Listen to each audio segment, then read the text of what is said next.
Esta semana ha sido bastante esclarecedora gracias a dos hechos que tienen que ver con una reflexión que retomamos con algunos estudiantes que siguen mis cursos a propósito de un texto que publicara a finales de los años 80 el filósofo y sociólogo Jean Baudrillard, llamado La ilusión del fin, que complementara unos años después de la caída del muro de Berlín con otro texto que llamó La ilusión vital. Y el segundo hecho significativo ha sido la publicación de una novela extraordinaria que rompe con la narrativa de la novela negra, de la novela detectivesca fácil, por supuesto, y que incursionando en los grandes maestros del suspenso, como Arthur Conan Doyle, Agatha Christie y Edgar Allan Poe y otros tantos, se plantea un problema fundamental de aquellos no resueltos por Sherlock Holmes, el problema final. Un caso sí no resuelto, en realidad. Y hay un elemento común, la finalidad. Y gracias a ese elemento común, pues la reflexión no se hizo esperar y es la que les traigo hoy. Jean-François Lyotard, cuando escribió La condición posmoderna, señaló que una de las características de la nueva época que venía, que se inauguraba, era el fin de los grandes relatos. Era el fin de esos relatos que le daban sentido a partir de las instituciones sociales a todo y a todos. Ya no hay grandes relatos que nos señalen que o bien todo tiempo pasado fue mejor, o bien que mañana será mejor que hoy, o pasado mañana mejor que mañana.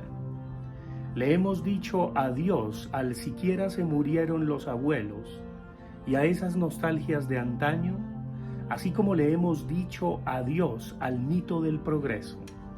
Porque dependiendo qué comparemos, en qué momento, bajo qué circunstancias y en qué contexto, nada ni nadie nos garantiza que estemos mejor mañana que hoy o que pasado mañana fuese mejor que hoy. Estamos atrapados en un presente perpetuo y de la misma manera como las finalidades, no solamente los objetivos a mediano y corto plazo, sino las finalidades existenciales, el sentido se agota y ya las instituciones sociales, familia, escuela, iglesia, trabajo, Estado, no nos lo pueden asegurar. Tenemos múltiples sentidos. De la misma manera que no hay una única y estricta identidad, a lo que asistimos es a múltiples máscaras, a múltiples roles, a múltiples identificaciones. Y por supuesto, ante esa liquidez de la identidad, pues surgen aquellos que quieren fijar de una buena vez por todas y hasta que la muerte nos separe otra vez la susodicha identidad.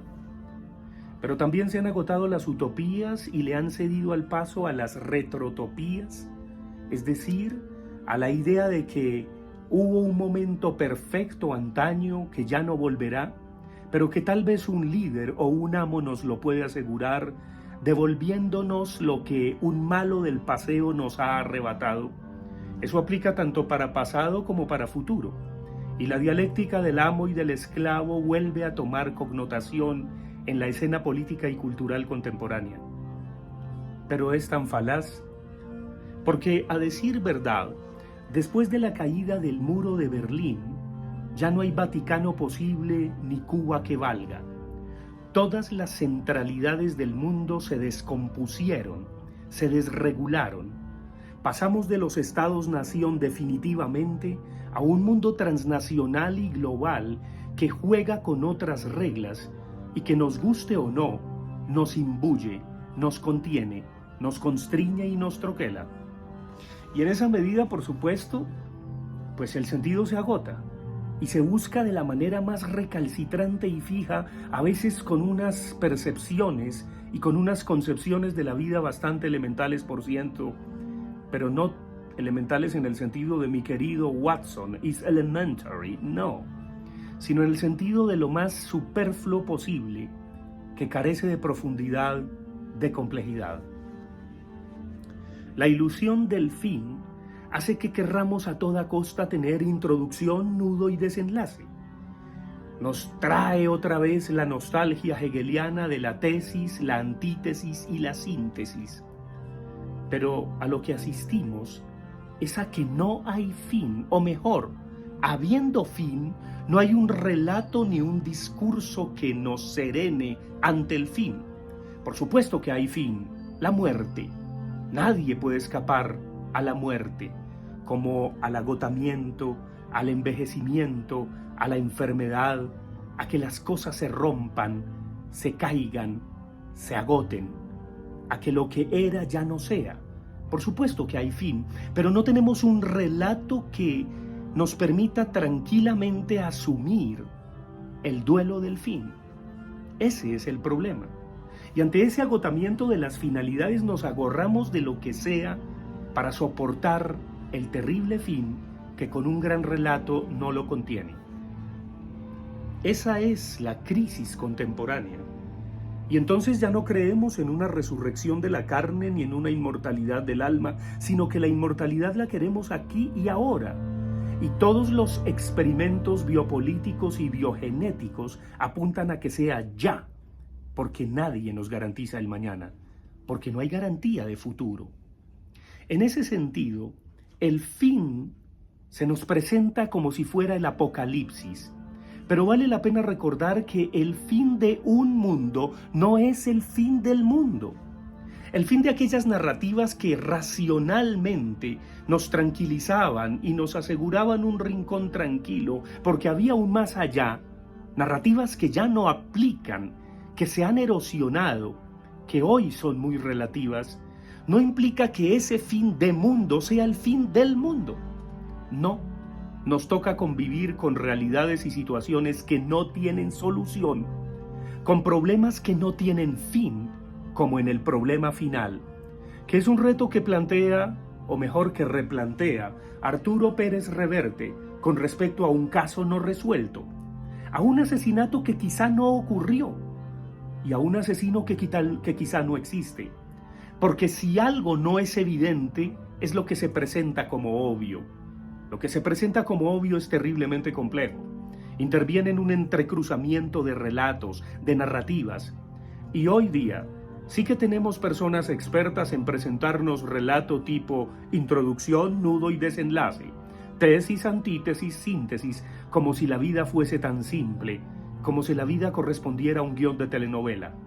Y la gente ya no lo cree, porque sabe que es mucho más complejo, porque sabe un poco como esa canción de un grupo extraordinario inglés, No Surprises, que cantaba Radiohead.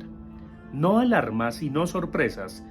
El gobierno, ellos no hablan por nosotros, cantaba el vocalista de Radiohead hace tanto tiempo, ante un socialismo que nunca llegó con Tony Blair, entre otras cosas, en la Inglaterra que ya pasó, en la de la tercera vía.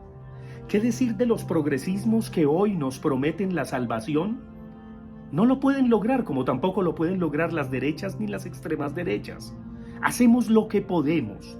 Elegimos quizá el mal menor, pero aquí nos encontramos con un dilema ético más que moral y también estético, si asociamos la ética y la estética como una realidad que se entrecruza. Y es que de la misma manera que Hannah Arendt, cuando como periodista del New Yorker investigó qué había pasado con ese señor Adolf Eichmann en Jerusalén y concluyó que existía la banalidad del mal, hoy asistimos a que existe la banalidad del bien. Hay personas que se arrogan el derecho de tener una moral superior y que quieren imponérselas a los demás y que quieren arreglar cuentas en retroactivo con la historia porque les repugna un pasado oscuro que a toda costa quieren blanquear, quieren transparentar. Pues bien, esas personas que se las dan de buenas no son buenas, tampoco malas, simplemente tratan de aferrarse a una idea que las consuele y que les evite la angustia que puede generar una psicosis. Las ideologías contemporáneas tienen que ver con nuevas personas que vienen a dárselas de buenas, pues no hay buenos, somos, simple y llanamente. Tampoco caer en el extremo de el hombre es lobo para el hombre, porque si bien el hombre ha hecho todo lo posible, hablo en sentido genérico de humanidad, para destruirse, no lo va a lograr. Esa es la gran paradoja. Y somos una bicoca, un punto en el universo, y quizás seamos un error del universo. Esa posibilidad existe, si no hay vida en otros planetas, y si la hubiese, no podríamos llegar a ella porque no viajamos a la velocidad de la luz. ¿Qué nos cabe esperar ante esa narrativa que es hoy la vida? Que son las situaciones amorosas, afectivas, laborales, culturales, políticas, sociales, que nos oprimen, que nos constriñen. Aceptar que no hay solución. Aceptar que hay un alivio sin alivio. Aceptar que tenemos que convivir con la falta y que la falta es lo que nos moviliza. He ahí lo que es el deseo en psicoanálisis, aquello que nos falta y que debemos reconocer como tal. No creernos todopoderosos, no creernos infalibles, no creernos portadores de lo bello, lo bueno, lo recto o lo justo. Nadie es portador de esos absolutos. Y el otro no tiene por qué ser el enemigo si piensa, siente o actúa contrario a lo que yo siento, pienso o actúo. Estamos justamente en el problema final, ante la realidad de algo que está ahí, pero es contingente, ya no trascendente. Ya no hay una solución sacada de la manga, ya no hay una fórmula que se aplique. Y quienes pretenden sacar una fórmula a diestra o siniestra de manera populista, tanto a la derecha como a la izquierda, se equivocan, porque no hay solución que se saque de la manga.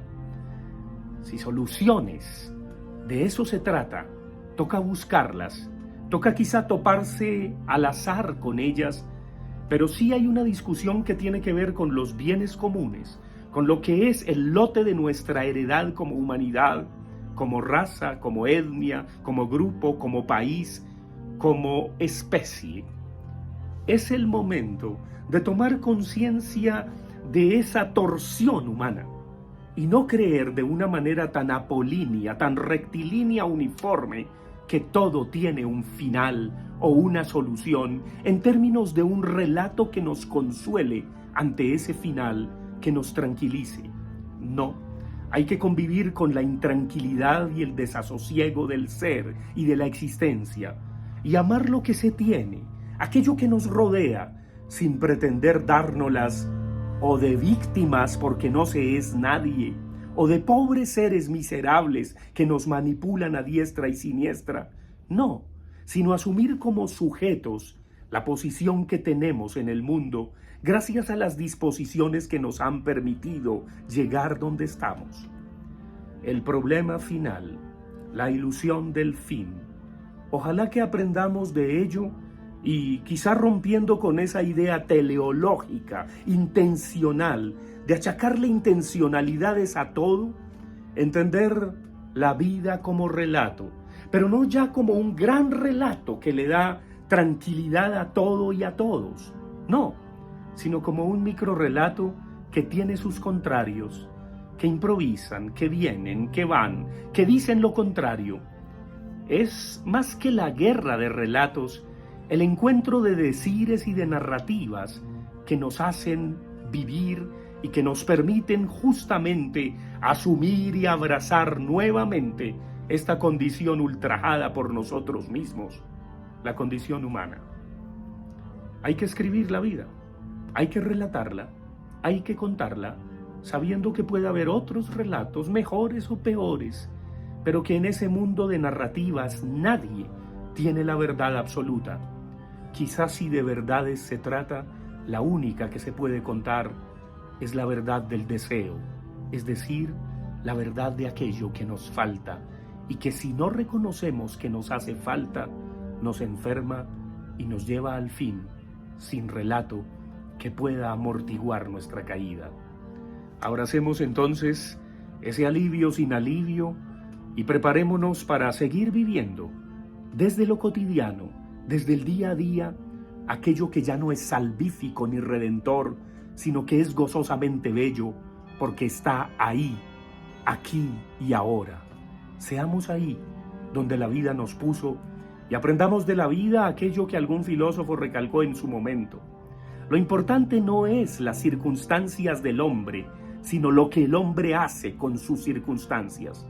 Lo importante no es lo que le ocurrió o lo que dice que le ocurrió a usted o a mí, sino lo que hacemos con aquello que decimos que nos ocurrió y también lo que decimos con aquello que contamos que nos ocurrió. El decir y el hacer están cada vez más juntos, pero hay una distancia entre ellos. Una cosa es lo fáctico y otra cosa el relato que contamos de la realidad. Así el relato nos haga gozar, sufrir, llorar. Necesitamos relato, necesitamos acto, necesitamos vida, pero no abandonemos lo uno o lo otro. La vida sin relato no es vida, así sea microscópicamente, así sean pequeñas comunidades, así sea para el ser que allá nos escucha y que cree en nuestros trazos o en nuestras voces y es nuestro auditor o nuestro lector.